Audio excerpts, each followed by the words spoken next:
जय श्रीमन नारायण। ए पर जे टिप्पणी हम करे जा रहल बा रामा अनुजदास श्रीमान गट्टू वेणुगोपाल स्वामी जी के द्वारा दिहल गयल बा। अध्याय 9 राजविद्या राजगुह्य योग श्लोक 28। शुभाशुभ फलैः एवं मोक्ष्यसे कर्मबन्धनैः संन्यासयोगयुक्तात्मा विमुक्तो माम् उपैष्यसि। ओम। गीताचार्य श्री कृष्ण परमात्मा अर्जुन समेत हमनी सबके राजविद्या राजगुह्य योग सिखा रहल बानी। परमात्मा कहत बाड़न की अर्जुन हमार सेवा के रूप में आपन सब संसारिक और वैदिक गतिविधियन के करी और आपन सब काम हमरा के अर्पित करी। तब भले ऊ कर्म रौरा के कुछ सुख आ कुछ दुख ले आवे, भले ऊ कर्म आ गतिविधि रौरा के बांधल ले, काहे से कि रौरा ऊ सब कर्म हमरा के उपासना के रूप में कर रहल बानी और हमरा सेवा कर रहल बाड़न, ता ऊ सुख आ ऊ दुख से अभिभूत ना होएब, उदास ना होएब और ऊ कर्म तोहे के ना बांधेला। रौरा तो ऊ कर्म बंधन से मुक्त होके हमरा के प्राप्त करब। यही तरह श्री कृष्ण परमात्मा आश्वासन दे रहल बाड़न कि अगर हमनी के सगरी क्रियाकलाप उनका पूजा के रूप में कहल जाए और अगर हमनी के सगरी क्रियाकलाप सर्व श्री कृष्ण अर्पणम अस्तु कहे के उनका के समर्पित कहल जाए ता कौनो कर्म हमनी के ना बांध पाई, ना ता उनकरा के सुख दुख होला, ना ही कर्म के असर हमनी पर पड़ी। श्री कृष्ण परमात्मा के सलाह के याद करत, श्री कृष्ण परमात्मा के आपन सब क्रियाकलाप समर्पित करत, श्री कृष्ण परमात्मा आ श्रीमन नारायण के समर्पण करत घरी हमनी के श्री कृष्ण परमात्मा के वचन के श्लोक के रूप में जैसन वा वैसने दोहरावे की कोशिश करी जा। शुभाशुभ फलैरेवं मोक्ष्यसे कर्मबन्धनैः संन्यासयोगयुक्तात्मा विमुक्तो माम् उपैष्यसि। श्रीमन्नारायण करिष्ये वचनं तव। श्रीमद् भगवत गीता का पूरा सार श्री कृष्ण परमात्मा ने अध्याय 18वें के श्लोक 65 से 70 में 8 काम करे खातिर दिले बाड़े। श्री कृष्ण कहले हम ओ लोगन से प्रेम करनी जो लोग इन 8 बातन के मान तारे, हम ओ भक्तन के हर तरह से रक्षा करब। श्री कृष्ण परमात्मा के द्वारा बोलल गईल संपूर्ण भगवत गीता सुनला के बाद अर्जुन कहले करिष्ये वचनम त्वा, जेके मतलब बा कृष्ण मैं उही करब जौन आप कही। यही कारण बा श्री कृष्ण अर्जुन के हर तरह के सफलता आ विजय प्रदान करेले। आई परमात्मा के आपन व्रत देई कि हमनी के ये 8 गौ कर्म के पालन करी जा। ई वचन परमात्मा के देवे से बड़न कौनो पूजा तपस्या यज्ञ नहीं। हम 8 प्रण कहब जौन हमनी के करे के चाहिए। आप सब कृपया इन्हन के आपन दिमाग और दिल में सोची। श्री कृष्ण के आपन वचन देवे के ई तरीका में हमनी सबकी कल्पना करे के चाहिए कि श्री कृष्ण का चेहरा खुशी से चमकत बा और खुशी के एहसास करत बा। जय श्रीमन नारायण। यहाँ हमनी के 8 वादा बा। हमनी के पहला वादा, हे श्रीमन नारायण आपका निर्देश के मुताबिक हम हमेशा तोहार ध्यान करब और तोहार बारे में सोचब।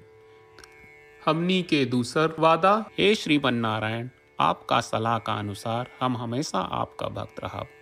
हमनी के तीसर वादा, हे श्रीमन नारायण हम आपन सब काम तोहरा सेवा के रूप में और तोहरा संतुष्टि खातिर करब। हमनी के चौथा वादा, हे श्रीमन नारायण जैस की आप माने के कहले रहलू, हमरा बहुत विश्वास बा कि हम आपके होई और हम हमेशा आपन दोनों हाथ जोड़ के आपके नमस्कार करब और आपकी पूजा करब। हमनी के पांचवा वादा, हे श्रीमन नारायण हमरा के तोरा बात माम एकम शरणम ब्रज 1866 याद कहले, जहां आप हमरा के आपन का अर्पित करे का कहा। श्रीमन नारायण मैं हमेशा तोहरे शरण में रहब।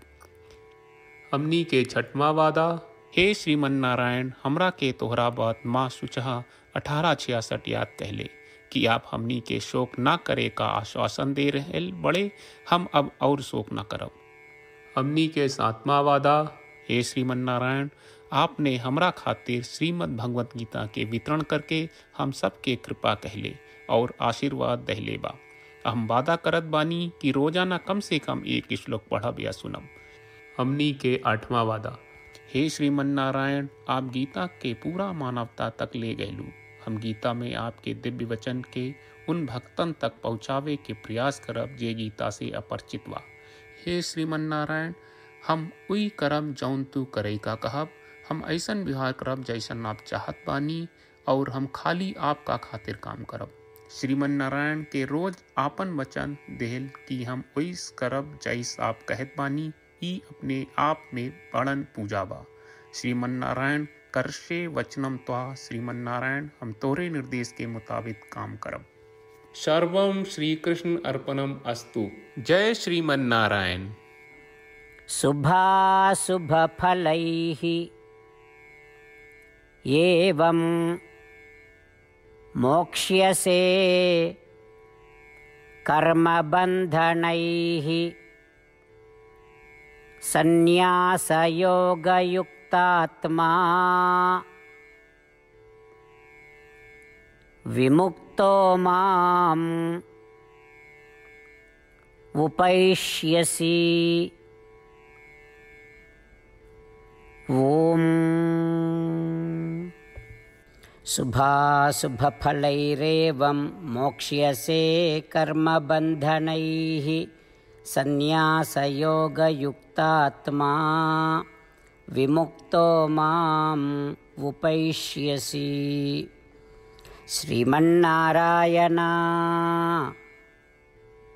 करिष्ये वचनं तव। जय श्रीमन नारायण। सब भक्त लोगों से विशेष अनुरोध बा, जीवन में हर चीज में हमनी के तत्कालिक और प्रभावशाली परिणाम की अपेक्षा रहला। एकरा खातिर आइए रोजाना 1 मिनट के समय निकालल जाए और नारायण आश्रम पढ़ल जाए। नारायण आश्रम प्राप्त करे खातिर नारायण आश्रम वेबसाइट पर जाई, जो www.narayanashram.org है, और पंजीकरण में आपन नाम और ईमेल दर्ज करी। आपके द्वारा प्रदान कईल गई ईमेल पर आपका एक नारायण आश्रम PDF प्राप्त हुई। PDF में एक रामायण श्लोक, एक गीता श्लोक और एक विष्णु नामम बा। ये तीनों के मिल के नारायण आश्रम कहल जाला। हर व्यक्ति के ये श्लोक के अलग अलग संयोजन मिलेला।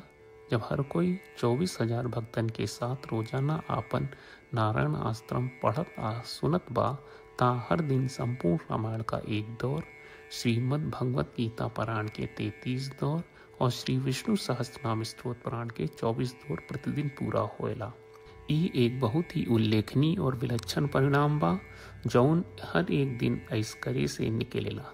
ई कारण बा कि आप और आपके परिवार के सदस्य तुरते जाके आपन नारायण आश्रम प्राप्त करी। जय श्रीमन नारायण।